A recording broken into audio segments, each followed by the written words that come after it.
dikkati naa fukki bakkan ak benn day ñoo daal di rot Sud Quotidien daal di may xamal ne fukki liir ak benn day ñoo daal di ñàkk seen bakkan ci lakk gu métti nga xam ne daal dinay am ci l'hôpital Mame Abdoul Aziz Sy Dabakh bu Tivaouane Tribune yéene kaay ne ma lu ñu deesul baale lu ñu deesul jéggale lu ñu deesul mën a fàtte waaye itam loo xam ne mi ngi ci xol tëccee dañ démb ba tey yéene kaayub des médias bi ne ma défaillance la de ci système sanitaire bu réewum Sénégal l'hôpital bi ci boppam moo gën a wopp malade yi nga xam ne moom lay faj yéene kaay bi ne ma kaay mi jox la ci ay firnde Tribune ay wax de ne ma ci juróom-ñaar ci extincteur maanaam yiy faj lakk ñaar dong moo ci doon fonctionné jamono jooju moom l'hôpital Mame Abdoul Aziz Sy Dabakh bu Tivaouane l'hôpital niveau 2 la te amul système boo xam ne dina daal di artu saa bu lakk amee ca l'hôpital ba moo ne day Tribune yéene kaay ne ma Serigne Babacar Sy Mansour day artu woon na moom xalif général des Tidianes daal dina woon artu ci lii nga xam ne mënoon naa dal ci l'hôpital Mame Abdoul Aziz Sy Dabakh bi ci atum 2020 la leen artu woon ci jafe-jafe yi nga xam ne mi ngi am ci l'hôpital bi waaye tam matériel yi nga xam ni daal dinañ ko yittewoo ci boobule l'hôpital te mu manqué fa lool te atum 2021 bii rek Tribune yéene kaay ne ma xamle woon nan ni daañu def l'hôpital bi niveau 3 France daal di xidéem ay digg la yoo xam ni ba tey benn birig taxawul ca boobule l'hôpital moo tax it njombe daal dina cay am fukki liir ak benn daal di cay faatu libération yéene kaay daal di may xamal ne fukki bakkan ak benn kay ñoo daal di faatu ñoom ñëpp nag nekkoon ci service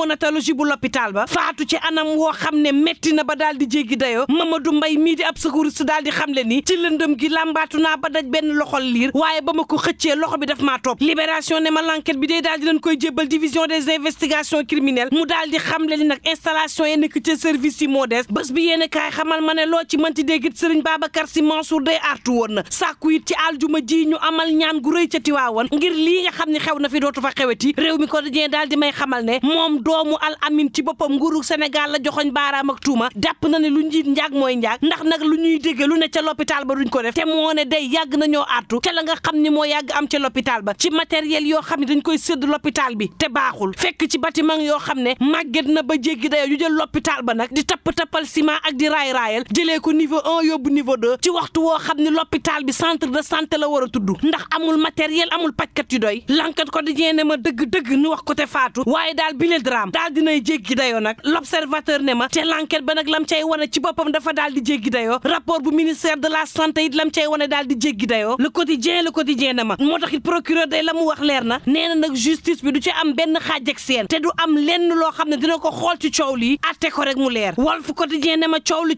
daal légèreté waaye itam négligence daal dina ci am ba liir yi daal di faatu ca l'hôpital Mame Abdoul Aziz Sy Dabakh bu Tivaouane yéeni kaay bi daal di may xamal ni procureur moom la mu wax leer na képp koo xam ni taqee nga ci doo ca mucc Dakar Times daal di may xamal ne barki Dembo Ndiaye da la ñeenti liir daal di faatu foofee nga xam ni moo di l'hôpital bu Linguère 2021 bii la yàggul ñuy jooy noppeeguñu fukk ak benn daal di faatoote ca Tivaouane Tribune ne ma coow li la muy bari bàyyiwu fi Abdoulaye Diouf Sarr niki démb day Macky Sall daal dinay tekki ndombal tànkam daal di fa teg nag Marie Khemesse Ngom Ndiaye laas yéen kaay ne ma ci saasi kay moom président Macky Sall dafa njëkk jël benn dogal moo di dàq Abdoulaye Diouf Sarr tegub soxna ci ministère de la santé lan moo dal sunu réew mi laaj bi daal dinay sampu Tribune yéen kaay daal di may xamal ne ab soxna moo daal di tëbee ca benn immeuble SGBS daal di ñàkk bakkanam gannaaw ban ko rawalee l'hôpital laas na ma lu jot réew mi day jar na laaj Tribune yéen kaay ne ma boobu jàngalekat yi nguur gi day seen coow li soriyantoon ak luy jeex ñoom jàngalekat yi ci boppam nee ñu nguur gi la mu dige woon ak ñoom matalew ko ba tax na dañuy daal di wéyal grève yi laas yéen kaay ne ma moo ne nguur gi day ña ngay setal seen der moom Abdoulaye Daouda Diallo daal dinay weddi lépp loo xam ne jàngalekat yi daal dinañ koy technique tuuma daal di andi nag ay firnde Abdoulaye Daouda Diallo ne ba syndicat jàngalekat amee ci réew mi ak tey bi la yokkutum salaire kenn musu koo gis le quotidien ne yokkute googu ñuy wax day jàngalekat yi nee ñu gisuñu tinuñu l'enquête quotidien mel ni ku naan maan mbaadu gouvernement bi dafa joxe ci bii loxo nangoo ci weneen wi Tribune ne ma en tout cas ñoom jàngalekat yi ci boppam fas nañu yéene soobuwaat ci grève yi nga xam ne ca la nekkoon ndongo yeeg seeni waajur nekk ci njàqare waaye jàngalekat yi nee ñu weñ loxol nguur gi moom mënta ñàkk faaw ñu daal di amal grève yi ko si dep Sud Quotidien daal di may xamal ne jàngalekat yi la àndal ndax nguur gi respecté wul la mu dige woon ak ñoom Tribune yéene kaay ne ma axlan wa saxlan al muntaxa xalif général des mourides mi ngi ci ndakaaru tey ëllëg ak ginnaaw ëllëg yëpp ñetti fan yoo xam ni al muntaxa ci ndakaaru lay nekk war a jiite nag jullik juma aljuma tey ca Masaalikul Jinaan waxtaan ak murit ci waaye tam dalal xel yi axlan wa saxlan al muntaxa yendu leen ak jàmm mbokk yi